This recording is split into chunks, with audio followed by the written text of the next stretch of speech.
जय माँ विंध्यवासिनी। आप सभी के इष्ट देव माता पिता सबको कोट कोट प्रणाम है। आइए सुनते हैं माघ मास की कथा। बहुत पुरानी बात है।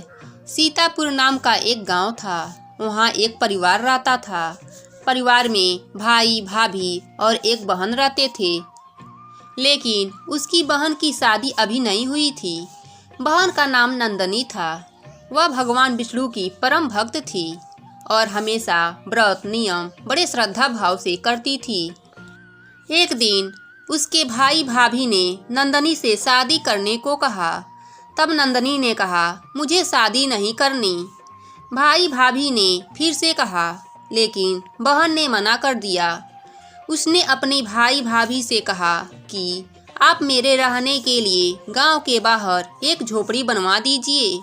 मैं उसी में रहकर अपना जीवन व्यतीत कर लूँगी।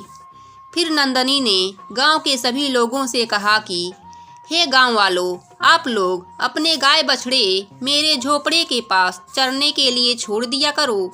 मैं सभी के गाय बछड़ों की देखभाल करूँगी। जो भी बचा कुचा खाना हो वह मुझे दे दिया करना।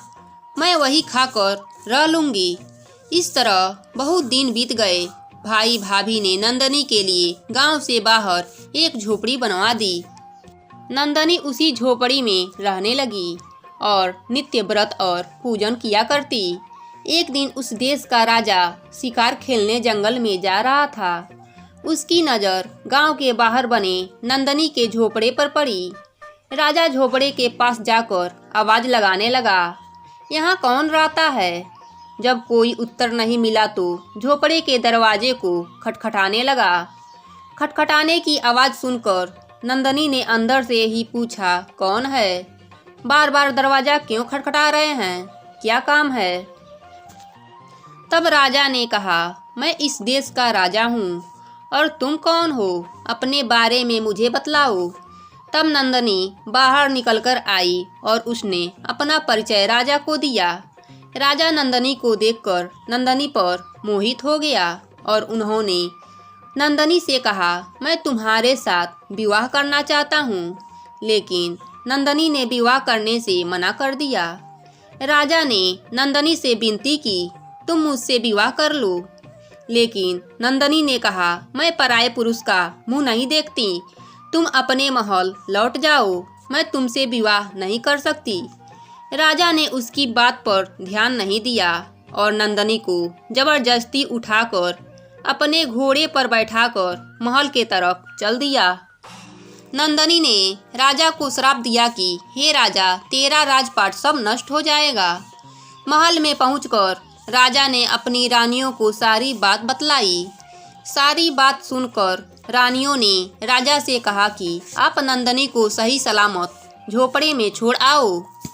रानियों के कहे अनुसार राजा नंदनी को उसके झोपड़े पर छोड़ने जा रहा था। रास्ते में पाप की नदी आई। उसमें राजा नंदनी के साथ डूब गया।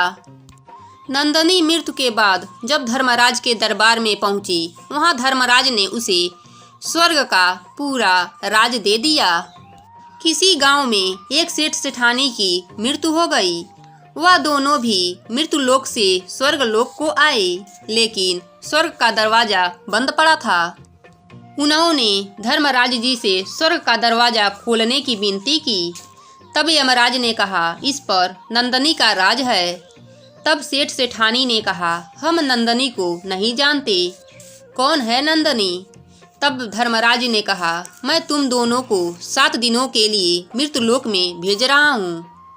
वहाँ जाकर माघ स्नान करना, फिर हाथ में काला तिल लेकर माघ मास की कथा सुनना और उद्यापन करना। इस प्रकार कहना, राज है नंदनी का, लेख लेखी तिल का, बोलो माघ मास की जय। तब वह दोनों सेठ सेठानी ने यमराज के कहे अनुसार ऐसा ही किया। 7 दिन बाद सेठ सेठानी को भी स्वर्ग की प्राप्ति हुई।